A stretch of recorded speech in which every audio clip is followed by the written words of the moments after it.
बिल्कुल। खैर चलिए, ये जो कंसर्न है उस पर भी बात कर लेते हैं। हमारे साथ निकुंज भी जुड़े हैं। निकुंज, मॉर्निंग टू यू। ये इनफैक्ट हम स्वदेश पर पिछले कई दिनों से इसकी बात कर भी रहे थे कि यूरोप के जो केसेस हैं उस पर नज़र रखिएगा।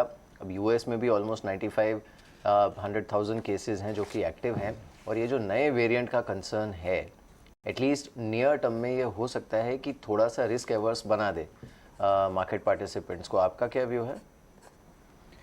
वीर देखिए, नंबर तो बढ़ रहे हैं और नंबर को अगर क्योंकि कोविड के नंबर बढ़ रहे हैं, ज़ाहिर है चिंता का विषय है। एक समय लग रहा था कि थर्ड वेव का जो प्रकोप था वह बड़ा नहीं होगा, दुनिया वैक्सीनेट हो चुकी थी और कोविड वापस नहीं आएगा, मगर कोविड वापस आ रहा है। और ये बोलना कि किस दिशा में ये कोविड जाने वाला है, ये बहुत मुश्किल है। क्या थर्ड वेरिएंट का प्रकोप ज़्यादा होगा? क्या इस समय हम एक टफ विंटर के लिए अब हमें प्रिपेयर करना चाहिए? ये मेडिकली बोलना इस समय बहुत मुश्किल है। मगर मैं दोनों बात इस समय आर्ग्यू करता हूँ। आर्ग्यूमेंट नंबर 1, अगर कोविड आता है, और क्योंकि मार्केट्स को हम बोलते हैं हार्टलेस मार्केट है, मैं सेंटिमेंट और इमोशंस को अलग करता हूँ, तो मार्केट्स में सबसे पहले लोग क्या बोलेंगे? भाई जी, अगर कोविड का प्रकोप बढ़ता है तो ज़ाहिर इकोनॉमिक एक्टिविटी में स्लो डाउन आएगा। इकोनॉमिक एक्टिविटी में स्लो डाउन आएगा तो इंटरेस्ट रेट्स ऊपर नहीं जाएंगी और कमोडिटी प्राइसेस नीचे आएंगी। जो इन्फ्लेशन की कंसर्न थी वह ठीक हो जाएगी। शेयर बाज़ार को पता है कि जब वेरिएंट आता है तो कुछ दिन तक कौन से सेक्टर्स को मार पड़ती है, उसके बाद किस प्रकार से आप उस कोविड के प्रकोप से निकलते हैं। उस साइकिल और एक पैटर्न से शेयर बाज़ार काफ़ी अवगत है। एक प्लेबुक जिसे हम अंग्रेजी में बोलते हैं, market knows the Covid playbook. तो इसीलिए फर्स्ट वेव के बाद जब सेकंड वेव आई थी तो ग्लोबली भी शेयर बाज़ार के अंदर इतनी नर्वसनेस नहीं हुई थी। भारतीय शेयर बाज़ार भी नहीं गिरे थे, बिकॉज मार्केट को पता है कि कोविड की साइकिल किस तरह से चलती है। Markets are very heartless mere. Markets will always focus on not emotions. They will always focus on benefits, and they will always focus on where money could be made and where money could be protected or where money could be lost. तो मेरे को लगता है कि Covid को लेकर के इस प्रकार की साइकोलॉजी है कि हमें प्लेबुक पता है और हमें पता है कि किस प्रकार का पैटर्न इमर्ज होता है, कौन सी कंपनी उसको बेनिफिट होता है, कौन सी कंपनी उसको बेनिफिट नहीं होता है। और हो सकता है कोविड अगर बढ़ जाए, भगवान ना करे बढ़े, तो उसकी प्रकोप की वजह से कमोडिटी प्राइसेस नीचे आ सकते हैं। दूसरी बात मीर, हिंदुस्तान के अंदर कोविड केसेस कंट्रोल में है, टच वुड, भगवान की कृपा है, टच वुड। तो अगर आप एक ग्लोबल इन्वेस्टर हैं, आप सोच रहे हैं कि भाई अगर कोविड केसेस यूरोप अमेरिका में आ रहे हैं तो मैं कौन सी बड़ी कंट्री में जा सकता हूं जहां पे कोविड इस समय कम है और जहां पर एक प्रकार का कंट्रोल है, जहां पर वैक्सीन रोल आउट हो चुका है और जहां पर लाइफ नॉर्मल हो चुकी है, वह भारत है। यूरोप में क्योंकि अभी क्रिसमस और विंटर मंथ्स आने वाले हैं, वहाँ पे इकोनॉमिक एक्टिविटी को फ़र्क पड़ेगा। क्रिसमस और विंटर मंथ्स के अंदर यूरोप और अमेरिका में आप घर के अंदर रहते कोविड बढ़ेगा। हिंदुस्तान में ऐसा नहीं होता है।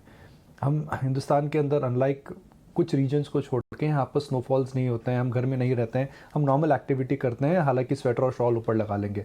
अमेरिका और यूरोप में ऐसा नहीं होता है। तो उस रिलेटिव केस पे भी अगर आप देखें तो मुझे लगता है कि अगर कोविड का प्रकोप बढ़ता है और आप एक निवेशक हैं और एक स्पेशली विदेशी निवेशक है, तो आप तुलना करेंगे कि कहाँ पर कोविड कम है, कहाँ पर कोविड ज़्यादा है। जहाँ पर कोविड कम है वहाँ पर जाइए। कोविड की वजह से अगर बढ़ता है तो इंटरेस्ट रेट्स नहीं बढ़ेंगे और कमोडिटी प्राइसेस नीचे आएंगे, जिससे इन्फ्लेशन की जो कंसर्न्स आ रही है हो सकता है रुक जाए। तो एक काफ़ी स्ट्रेन सी बात है कि हम इसमें भी ढूंढ रहे हैं कि अपॉर्चुनिटी कहाँ पर है, पर शेयर बाज़ार अनफॉर्चुनेटली वैसे ही सोचता है मीर। ये इनफैक्ट निकुंज आपने सही कहा। इनफैक्ट एक दो दिन पहले जब हमारी नीलेश शाह जी से बात हो रही थी, मैंने उनसे यही पूछा भी था कि एक तो वैक्सीनेशन का रेट भारत में काफ़ी अच्छा है। डेल्टा क्योंकि भारत से शुरू हुआ था, जो कि इस समय यूएस और यूरोप में इतना फैला हुआ है, भारत में उसे लेकर वैसे ही इम्यूनिटी ठीक ठाक है। और जैसे आपने कहा कि अब एडल्ट्स में भी अब जो वैक्सीनेशन की दर है वो काफ़ी अच्छी बढ़ गई है।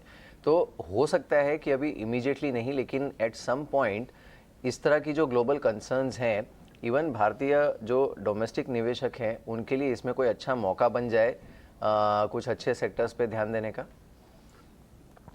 मीर, एक छोटे से सेक्टर की मैं बात करता हूँ जिस पे हम नज़र नहीं डालते हैं। हम सब बात कर रहे हैं जी, भारती ने प्राइस हाइक करा है, आइडिया ने प्राइस हाइक करा है, जियो भी करने वाला है और उसकी वजह से रिलायंस में हमने अच्छी खासी मूवमेंट देखी थी। मगर मेरा ये मानना है कि इस समय टेलीकॉम एंसिलरी पे नज़र रखिए, क्योंकि सेक्टर टर्न कर रहा है। पिछले 7-8 साल से किसी बड़े टेलीकॉम कंपनी ने केपेक्स नहीं करा है, बिकॉज प्राइस नीचे आ रहे थे, प्राइसिंग इतनी लो थी कि टेलीकॉम कंपनीज में प्रॉफिट नहीं था, डेट बढ़ा था, एजीआर के इश्यूज चल रहे थे, आइडिया की हालत एकदम पस्त हो चुकी थी। MTNL और BSNL ने कोई बड़ा केपेक्स नहीं करा है, मगर टेलीकॉम सेक्टर एक ऐसा सेक्टर है जिसमें आपको निरंतर केपेक्स करना पड़ता है। जियो ने बड़ा केपेक्स करा था, उन्होंने एक नेटवर्क क्रिएट करा था, तो जियो के केपेक्स के बाद किसी ने बहुत बड़ा केपेक्स नहीं करा है, सरकारी केपेक्स हुआ ही नहीं है, और आइडिया और भारती धीमे गति से केपेक्स कर रहे थे। मगर अगर सेक्टर टर्न कर रहा है तो जाहिर है telecom companies will start capex again. तो मुझे लगता है कि जब स्टील की साइकिल रिवर्स हुई थी तो सबसे पहले तेज़ी आई थी टाटा स्टील, सेल, JSW के शेयरों के अंदर। उसके बाद शेयर बाज़ार को समझ में आ गया भाई ये स्टील की तेज़ी अच्छी है, कंपनियों को भी समझ में आ गया कि मेटल के प्राइस ऊंचे रहेंगे, तो उन्होंने केपेक्स चालू कर दिया, उन्होंने इन्वेस्टमेंट चालू कर दिया, जिसका सीधा बेनिफिट मिला स्टील एंसिलरी और मेटल एंसिलरी कंपनीज को। मुझे लगता है कि टेलीकॉम एंसिलरी कंपनीज पे इस समय नज़र रखनी चाहिए, भले ही वो स्टरलाइट टेक हो जो ऑप्टिक फाइबर बनाती है, तेजस को इनडायरेक्ट बेनिफिट मिलेगा। आपको, हमारे दर्शकों को थोड़ा काम करना पड़ेगा कि कौन सी कंपनीज को 5G नेटवर्क से बेनिफिट होता है। तो टेलीकॉम केपेक्स मुझे लगता है एक ग्लोबल फिनोमिनन है, एक लोकल फिनोमिनन नहीं है, और इसको लेकर के थोड़े दिनों तक शेयर बाज़ार में उत्साह बन सकता है। बिकॉज शेयर बाज़ार एक रेलगाड़ी के जैसे होता है मीर, जब इंजन आ जाता है तो आप अगली बोगी ढूंढते हैं बैठने के लिए। टेलीकॉम सेक्टर का जो इंजन जिसे हम प्राइस बोलते हैं वो पटरी पर आ चुकी है, अब आपको देखना पड़ेगा कि कौन सी बोगी के अंदर आपको एक बढ़िया बर्थ मिले।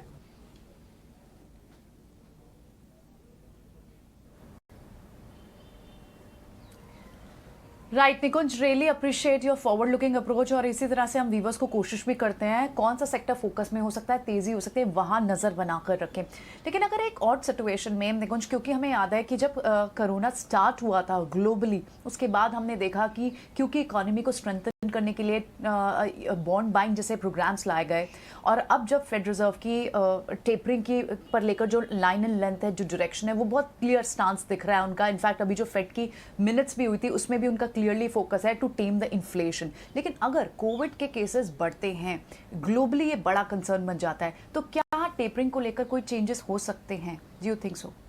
उससे पहले तो मैं बोलूंगा मिहिर और डिम्पी और मेरे आज हम यूनिफॉर्म में बैठे हैं क्या? सफेद मैं भी वही शर्ट, सोच रहा था, सारे ब्लू टाई। तो हम तीनों की राय शायद इस टॉपिक पर यही है कि कोविड के जो केसेस बढ़ रहे हैं, ये इस पॉइंट पे नज़र रखनी चाहिए। नज़र इसलिए रखनी चाहिए बिकॉज जब ये कोविड फैलता है तो हम जानते हैं कि अनकंट्रोलेबल हो सकता है। Let's keep our fingers crossed, let's pray that this is just a passing phase और इसका प्रभाव इंडिया में नहीं आए, बिकॉज काफ़ी कठिनाई से हम गुजर चुके हैं पिछले 18 से 20 महीनों में। पर जहाँ तक आपने बात करी टेपरिंग की, जहाँ तक आपने बात करी इन्फ्लेशन की, प्रियंका देखिए, अगर कोविड केसेस बहुत ज़्यादा फैल जाते हैं और बहुत बड़ी इकोनॉमिक में लॉकडाउन वगैरह आता है तो जाहिर है कि उसका प्रभाव पड़ेगा। मगर इन द इंटरिम, बिकॉज इस समय commodity prices have not collapsed in last 2 days, हमने देखा है कि क्रूड के दाम भी नीचे नहीं गिरे हैं, स्टील में भी कोई खासी मंदी नहीं आई है, तो मुझे नहीं लगता है कि इस समय कोविड को लेकर के हमें इकोनॉमिक एक्टिविटीज़ से इतना लिंक करना चाहिए। मगर एक इवॉल्विंग सिचुएशन है, अगर कोविड बढ़ेगा तो जाहिर है सेंट्रल बैंक्स रेट नहीं बढ़ाएंगे, कमोडिटी प्राइसेस नीचे आएंगे। अगर रेट्स नहीं बढ़ेंगे और कमोडिटी प्राइसेस नीचे आएंगे तो भारत के लिए वो बहुत अच्छा संकेत है, because India somewhere it has become a challenge now for India to deal with high energy prices and high commodity prices. आप सोचिए एनर्जी प्राइसेस को लेकर के कितनी चिंता है इस समय। शायद पहली बार मीर, मुझे याद, तब शायद I could be wrong and mean you know please correct मी, शायद पहली बार अपन ने देखा है मीर पिछले 15-20 साल में कि सारे बड़े oil consuming countries have come together to release oil from the strategic reserve. इसका एक प्रकार से मतलब है कि सब ऑयल कंज्यूमिंग नेशंस बोल रहे हैं कि भाई हमें एनर्जी कॉस्ट नीचे करनी है। तो अगर कोविड बढ़ता है तो एनर्जी कॉस्ट भी नीचे आएंगी, इन्फ्लेशन भी नीचे आएंगी। और मैं एक चीज़ और बोलूँगा मीर कि क्रूड को लेकर के ज़रूर नज़र रखिए, बिकॉज ओपेक अब इस माइंड फ्रेम में आ चुका है दैट प्राइसेस ऑफ क्रूड और कच्चे तेल की प्राइसेस कंट्रोल करी जा सकती हैं, and the right price of oil is higher than the previous low. तो जब एक माइंडसेट ओपेक का चेंज हो चुका है तो उस पर ज़रूर नज़र रखनी चाहिए। कुछ इनफैक्ट 2011 में ऐसा एक एफर्ट हुआ था, लेकिन उसमें सारे देश पार्टिसिपेट कर भी नहीं पाए थे जो बड़ी इकोनॉमीज थी। तो इस स्केल पे पिछले 15-20 साल में, यूर राइट, पहली बार इतना कोऑर्डिनेटेड एफर्ट हुआ है कि स्ट्रैटेजिक रिजर्व्स को अनलॉक किया गया है। डिम्पी? बिल्कुल, निकुंज सर, गुड मॉर्निंग। अभी आप कह रहे थे आप ये तो नहीं बता पाएंगे कि कोविड किस तरह से आगे बढ़ेगा, कैसे होगा, लेकिन आप मार्केट के डॉक्टर तो हैं ही, ये तो आप बता पाएंगे कि हाँ मार्केट कहाँ जाएगा। तो मेरे को आपसे सीधा यही क्वेश्चन पूछना है, मार्केट को ये कितना सीवियर दिख रहा है, कितने दिन तक ये प्रॉब्लम मार्केट के पास रहेगी, मार्केट नोटिस करेगा, अगर कितने दिन तक मार्केट नोटिस करेगा तो लैब, हॉस्पिटल, ऑक्सीजन सप्लाई करने वाली कंपनियां, इनमें एक इमीडिएट इफेक्ट आएगा कि नहीं आएगा, कि लोग भूल गए हैं ठीक है सेकंड वेव है, बहुत लर्निंग हो गई हमारी। तो डिम्पी, एक सवाल के अंदर आपने 3 या 4 कठिन सवाल पूछे। एक सीधे सवाल के अंदर 3 या 4 कठिन सवाल हैं। सबसे पहले अगर पूछे जा सकते हैं, तो सबसे पहले अगर डिम्पी आप देखें तो जब फर्स्ट वेव आई थी तो शेयर बाजार को झटका लगा था। शेयर बाजार को पता नहीं था कि क्या होने वाला है, व्हाट इज कमिंग नेक्स्ट। मगर जब सेकेंड वेव आई थी, अगर हम मार्च टू मई की बात करें या फिर अप्रैल टू जून की बात करें, हालांकि वेव का प्रकोप ज़्यादा था, ऑक्सीजन की शॉर्टेज हुई थी, एक तरह की हाहाकार और तबाही सी मच चुकी थी, काफ़ी फैमिलीज़ को फ़र्क पड़ा था, मगर शेयर बाज़ार नहीं गिरा था। बिकॉज शेयर बाज़ार को समझ आ चुकी थी कि भाई कोविड एक साइकिल की तरह आता है, एक वेव की तरह आता है, वो ऊपर जाएगा फिर नीचे आ जाएगा। आपको अपने आप को प्रोटेक्ट करना है, संभाल के रखना है, क्योंकि इस समय इकॉनमी एक प्रकार की कोविड की कठिनाइयों से उन्होंने एक work flow, work from home processes ऐसे हैं कि कोविड की वजह से इकॉनमी को बहुत बड़ा असर नहीं पड़ता है। तो फर्स्ट वेव में शेयर बाजार में काफ़ी गिरावट आई, सेकंड वेव के समय शेयर बाजार में बड़ी गिरावट नहीं है। तो शेयर बाजार जानता है, जैसे मैं अंग्रेजी में कह रहा हूँ, किस प्रकार की प्लेबुक से रखना चाहिए। सेकंड डिम्पी, अभी ये बोलना कि भाई कोविड वापस आ रहा है, फार्मा के शेयर ले लीजिए, कोविड वापस आ रहा है, पैरालैब्स के शेयर ले लीजिए, I think it's too early to say that. और मैं इसलिए बोल रहा हूँ बिकॉज एक थर्ड वेव के एंटिसिपेशन में हमने देखा था कई फार्मा कंपनीज में आउट परफॉर्मेंस हुआ था।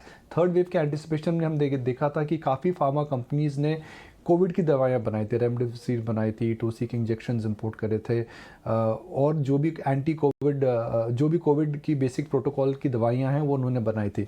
अब आप देखिए थर्ड वेव आई नहीं है, सब फार्मा कंपनीज ने अपने क्वार्टरली प्रॉफिट्स में बड़ा राइट ऑफ करा है, बिकॉज आपके पास एक कोविड इन्वेंट्री थी, कोविड इन्वेंट्री आपकी बिक नहीं रही है, कोविड नहीं आएगा तो इन्वेंट्री कोई बिकने वाली नहीं है, जाहिर है अगर कोविड नहीं है तो कोविड की दवा कोई नहीं खरीदेगा, तो इन्वेंट्री में राइट ऑफ हो रहा है। तो मुझे नहीं लगता है कि just because the cases have gone higher and we don't know and we are still keeping our fingers crossed that it will not spread and come to India, you should start buying into pharma companies right now, because इस समय दुनिया में Covid pharma companies के पास इस समय Covid inventory काफ़ी अच्छी से है, और मुझे नहीं लगता कि सेकेंड वेव के समय जिस तरह हमने शॉर्टेज देखी थी, एक तो उस प्रकार की शॉर्टेज आने वाली है। चलिए, ये अच्छी खबर है कि कम से कम इस तरह की गंभीर शॉर्टेज की आशंका नहीं है। शुक्रिया।